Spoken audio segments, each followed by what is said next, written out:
É motivo de grande responsabilidade por falar a vocês a palavra de Deus, como o irmão Aguinaldo disse.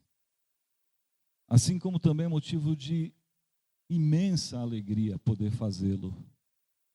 Eu peço que vocês sempre, constantemente orem por nós, para que o Senhor nos dê, no abrir da nossa boca, a palavra que é dele.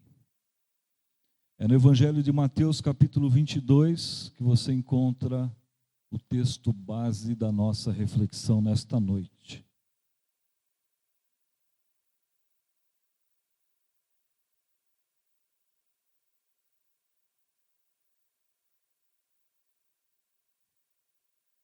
Evangelho segundo Mateus, capítulo 22, leremos a partir do verso 1.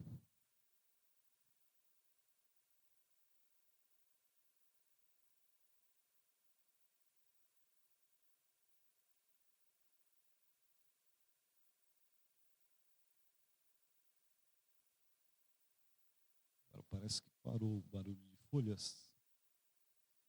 Eu vou ler na nova versão internacional, NVI. Diz assim a palavra do Senhor. Jesus lhes falou novamente por parábolas, dizendo: o reino dos céus é como um rei que preparou um banquete de casamento para seu filho. Enviou seus servos aos que tinham sido convidados para o banquete, dizendo-lhes que viessem. Mas eles não quiseram vir. De novo enviou outros servos e disse: digam aos que foram convidados que preparei o meu banquete. Meus bois, meus novilhos gordos foram abatidos, tudo está preparado. Venham para o banquete de casamento. Mas eles não lhes deram atenção e saíram, um para o seu campo, outro para os seus negócios. Os restantes, agarrando os servos, maltrataram-nos e os mataram. O rei ficou irado e, enviando o seu exército, destruiu aqueles assassinos e queimou a cidade deles. Então disse aos seus servos: o banquete de casamento está pronto, mas os meus convidados não eram dignos. Vão às esquinas e convidem para o banquete todos os que vocês encontrarem. Então os servos saíram para as ruas e reuniram todas as pessoas que puderam encontrar, gente boa e gente má. E a sala do banquete de casamento ficou cheia de convidados. Mas quando o rei entrou para ver os convidados, notou ali um homem que não estava usando veste nupcial. E lhe perguntou: amigo, como você entrou aqui sem veste nupcial? O homem emudeceu. Então o rei disse aos que o serviam: amarrem-lhe as mãos e os pés e lancem-no para fora nas trevas. Ali haverá choro e ranger de dentes, pois muitos são chamados, mas poucos são escolhidos. Ó Deus e Pai, nós queremos pedir a Tua graça, a Tua misericórdia neste momento em que vamos meditar na Tua palavra. Que o Senhor nos alimente com esta porção da Tua palavra, em nome de Jesus. Amém. Bodas de casamento do filho de um rei. Uma história que começa falando de festa e termina falando de inferno. Começa falando de alegria e termina falando de dor. Mostra o coração de um Deus amoroso, generoso, pronto a atender às mais essenciais expectativas do ser humano e termina com uma face que perde o seu sorriso. Esse é um Deus acerca do qual nós não queremos falar e nem dele ouvir. Mas afinal, o que acontece nesse intervalo de tempo da história? Por que uma mudança de cenário assim tão drástica? Jesus está contando essa história que se refere a Deus e o seu relacionamento com os homens, conosco, comigo, com você.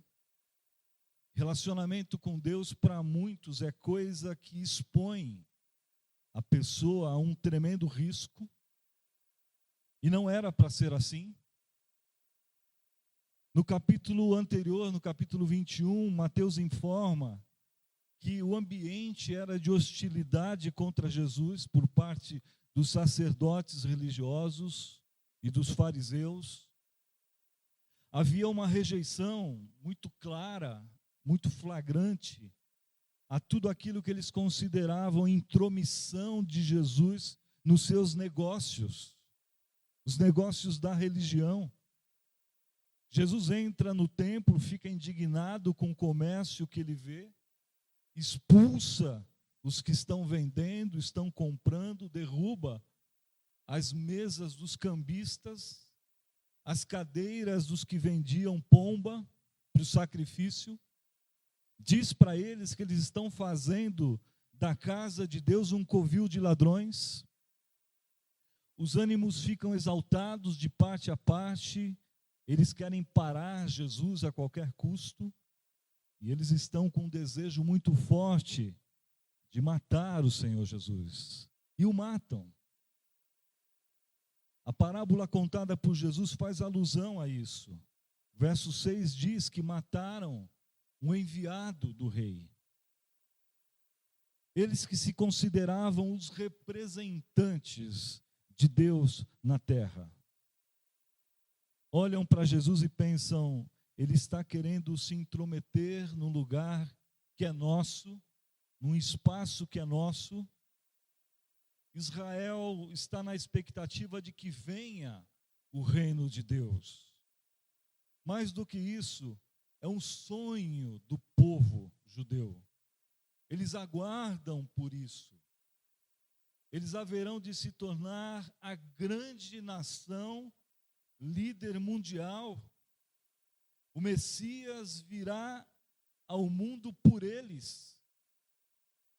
Eles são o único povo na face da terra que adora a Deus. Os demais são povos pagãos, idólatras, povos que adoram vários deuses, deuses com letra minúscula, deuses de segunda categoria, mas Israel não. Israel é o povo que o próprio Deus vem formando, enviando profetas à nação de Israel, dando a sua lei, anunciando que deles o Messias virá, trazendo o reino de Deus na terra. E aí vem Jesus e diz para eles, o reino vos será tirado. Será tirado de vocês, entregue a um povo outro qualquer. Um povo que nem estava à espera do reino. A história vai mostrar mais tarde exatamente isso, a rejeição ao Messias e a história do cristianismo avançando por outros povos, formando a igreja de Cristo na terra. Mas dá para imaginar como eles ouvem essas palavras de Jesus? O reino de Deus vos será tirado de vocês e entregue a outro povo. Um povo que dê frutos do reino. E são palavras de quem tem todo o poder.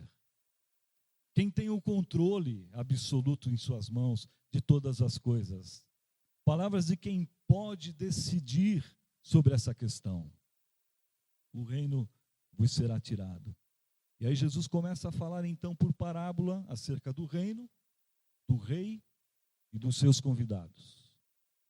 o nosso texto.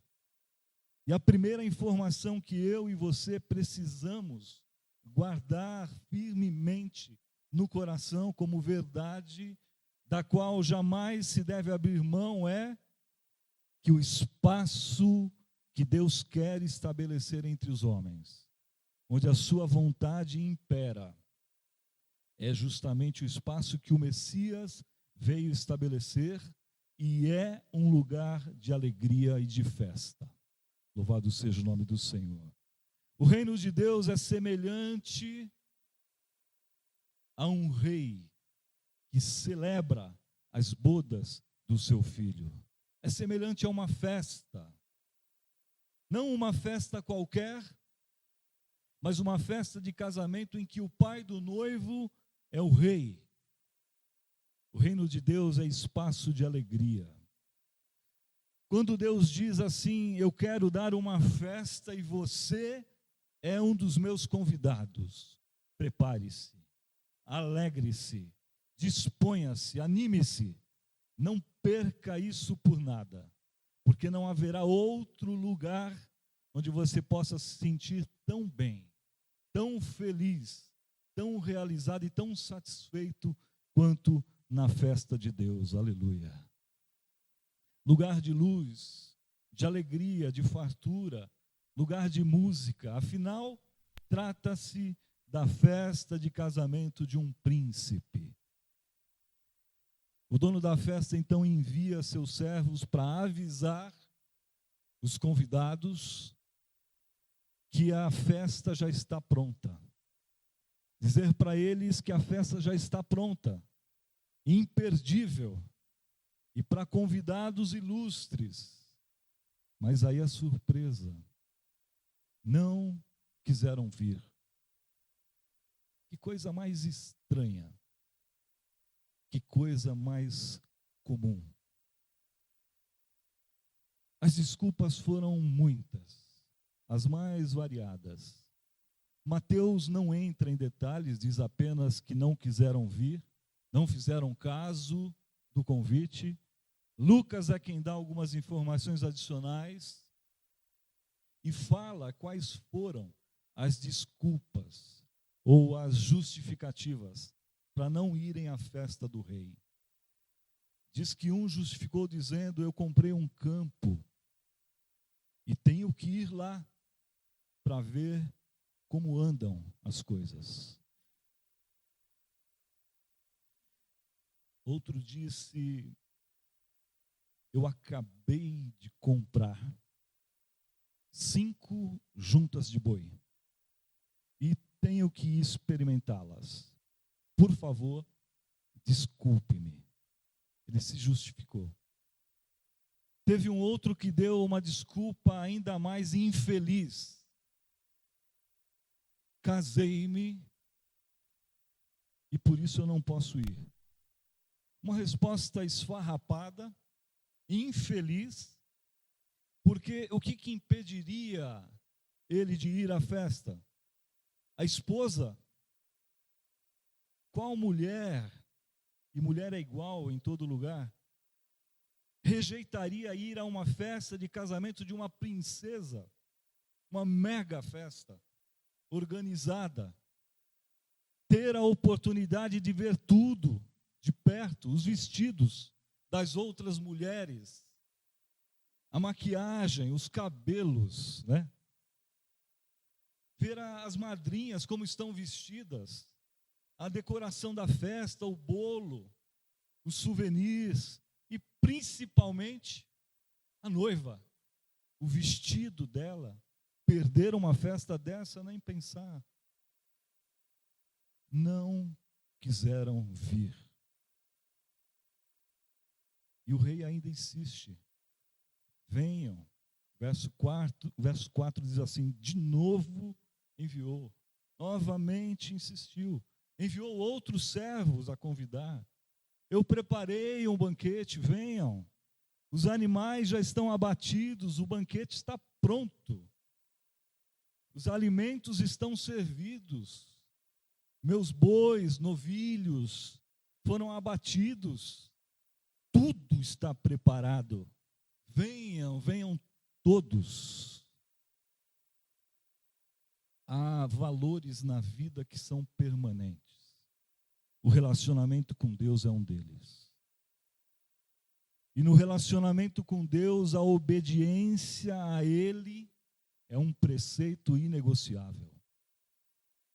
Há muitos que vão juntando coisas na vida, priorizando projetos pessoais, privilegiando seus próprios planos e perdem a festa de Deus, porque a prioridade são seus negócios próprios. Negócios fazem parte da vida, sem dúvida. Da mesma forma que o trabalho é importante, mas não podem ocupar o lugar de Deus. Nada pode ocupar o lugar que é de Deus nas nossas vidas. Busquem primeiro o reino de Deus e a sua justiça, e todas essas coisas nos serão acrescentadas. Quarta-feira, a irmã Cida, se não me engano, citou esse versículo na sua oração. Busquem primeiro o reino de Deus. Coisa maravilhosa. Muitos adiando um relacionamento com Deus por causa da carreira, dos estudos, de uma pós-graduação, de um mestrado, de um doutorado. Muitos adiando um relacionamento com Deus por causa de uma viagem, de um casamento, do nascimento de filhos. E cada hora uma desculpa, e vão adiando. E Deus que espere. Acham que estão sendo razoáveis nas suas justificativas diante de Deus. Eles não vêm, chamem outros. Mas não é só isso. Um não para Deus não é coisa tão simples. Queimem a cidade deles. O que eles estão fazendo equivale a rejeitar o direito que o rei tem de reinar sobre eles. Mas eles podem decidir. Não é agressivo, não é contrário à festa do rei, se mostra até simpático ao rei, à festa, mas não dão nenhuma prioridade. Será que nós ouvimos o vem de Deus e nos dispomos a levantar e ir? Ou ouvimos e dizemos, espera um pouco? Aí vem a segunda parte da história contada por Jesus. Então vão às esquinas, convidem a outros, todos que vocês encontrarem pelo caminho, convidem. A minha casa vai se encher. Vão às encruzilhadas dos caminhos, aos becos, às vielas, às praças e tragam todos. E os servos vão e trazem todos que encontram, e a casa se enche. O que se faz com um mendigo, morador de rua, encontrado numa praça, para deixá-lo pronto para uma festa? Primeiro, dá-lhe um belo e bom banho, antes de mais nada. Depois, manda ele lá para o Marcílio, corta o cabelo dele. Ou para o Celso, mas a preferência é toda do Marcílio, por questões óbvias. É da família, está aqui. Corta o cabelo dele. Faz a barba dele. Depois, obviamente, veste-o adequadamente para a festa. Apronta com roupas de festa. Acredita-se que era um costume da época o anfitrião fornecer aos convidados as roupas da sua festa. E nesse banquete em especial, era necessário, porque afinal os convidados esses segundo convidados eram trazidos diretamente da rua. E ao que parece, às pressas. A mesa está posta. Mas tem um que acha que não precisa se vestir com as vestes do rei. Aceita ir à festa. Diz sim para o convite, diferente de outros, mas não quer usar a veste nupcial. Com isso ele desconsidera o rei, a sua generosidade, faz pouco caso. Ele pensa, eu quero, eu digo sim, mas do meu jeito. Eu vou dar um drible no regulamento. Afinal, no meio de tanta gente, a casa cheia. E o texto diz que o rei vê e desaprova. Não fomos convocados para uma festa informal. Não é da maneira como nós achamos que deve ser. Não trata-se de uma encenação. Nós somos donos das nossas decisões porque Deus quis assim, mas assumimos as consequências das nossas decisões. E o rei vê e desaprova. Lança-o fora, onde há pranto e ranger de dentes. Não tem jeitinho. Não tem subterfúgios, não tem quebra-galho, não há nenhuma hipótese de corrupção. Há sim um convite precioso colocado, mas não há possibilidade nenhuma de suborno. Tem regras. Eu não sei se você se lembra de alguma situação em que você se sentiu assim como um peixe fora d'água por estar usando uma roupa inadequada.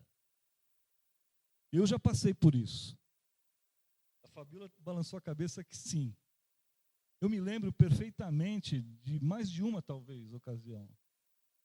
Já até sonhei com isso. Eu estava numa festa totalmente inadequada, de chinelo, sei lá. Lança-o fora. Um texto para dizer que o reino de Deus, ele é apresentado aos homens como um banquete maravilhoso, para o qual Deus mesmo é quem reúne os seus convidados. Ele tem o controle absoluto de tudo, ele faz com que a sua casa encha, e é em Cristo que Deus convoca os homens para esse banquete. Um banquete que celebra a nova aliança de Deus com os homens, simbolizada pela festa de casamento. Primeiro, os que rejeitam, aqueles primeiros convidados, são aqueles que se apegam ao sistema religioso que defende os seus interesses próprios. E Jesus faz desmoronar esse sistema corrompido, vira as mesas, derruba as cadeiras. Por isso eles não aceitam o chamado de Jesus. Os segundos que são convidados, o convite estendido, agora dirigido aos que não estão comprometidos com tal sistema. Pelo contrário, são marginalizados pelo sistema. E assim começa a história do novo povo de Deus, formado por pobres, oprimidos, marginalizados. Mas os versos 11 a 14, entretanto, mostram que até mesmo esses últimos serão excluídos se não se enquadrarem na prática da nova justiça do reino de Deus, do qual o rei não abre mão. E a parábola termina com um provérbio antigo, que indica que Deus chama os homens a participarem do banquete da salvação, que o seu filho veio trazer ao mundo, chama também por meio de uma eleição específica, segundo o seu próprio propósito, pela qual, chamada Deus, conduz pessoas a esse banquete, mas em todos os casos, o homem é considerado responsável pela sua aceitação ou rejeição a Cristo. Quer seja pela indiferença, fazendo pouco caso, não dando prioridade, quer seja pela rebelião, matando os servos, ou pela justiça própria. Eu me garanto, eu sei, eu consigo chegar lá. Eu não preciso dessa regra toda. Como nós nos situamos nessa história? Deus diz: vem, eu mandei meu filho ao mundo por sua causa. Venha, eu mandei meu filho ao mundo para morrer em seu lugar. Entregue a sua vida por inteiro, sem reserva nas minhas mãos. Venha, o sangue que meu filho derramou purifica você de todo o pecado. Quita a dívida da qual você jamais conseguiria se livrar. Coloque a sua vida nas minhas mãos. E nós dizemos: espera mais um pouquinho. Parece que Deus, por tanto desejar ter-nos na sua festa, Ele nos cerca por todos os lados. Ele nos busca. Nem você mesmo se sente bom o suficiente para ser um desses convidados para a festa. Mas Ele de novo manda os servos: vai pelos valados, vai pelos becos, vai pelas vielas, chame, busque. O que Ele quer que todos entendam é que só há uma saída: aceitar o seu convite. E só há uma maneira, apenas uma, de alguém se encontrar vestido adequadamente na festa de Deus. É com as vestes que Ele mesmo dá. Louvado seja o nome do Senhor. Não é dizendo para o rei: eu sempre fui uma pessoa boa. Em toda a minha vida, eu procurei ajudar as pessoas. Eu fiz caridade. Eu nunca matei ninguém, nunca roubei ninguém, nunca corrompi ninguém. Sempre fui correto nos meus negócios. Nunca fiz nada de errado. Não, diante de Deus, nós precisamos do seu perdão, da sua purificação, vestes lavadas no sangue do Cordeiro. Deus seja louvado para sempre, eternamente. Que nós tenhamos a noção real da importância desse banquete. Que Deus nos abençoe. Vamos orar. Ó Deus e Pai, nós te louvamos, nós te agradecemos pela tua palavra, que nesta noite mais uma vez veio, ó Deus, aos nossos corações. Nós cremos, Senhor, que esta é tua palavra e não nossa. Palavra que vem do céu, que vem do teu coração. Que nós possamos, através da iluminação do Espírito Santo de Deus, entender o que o Senhor espera de nós. Pai, perdoa nossos pecados, ó Deus. Faz-nos mais sensíveis à tua voz.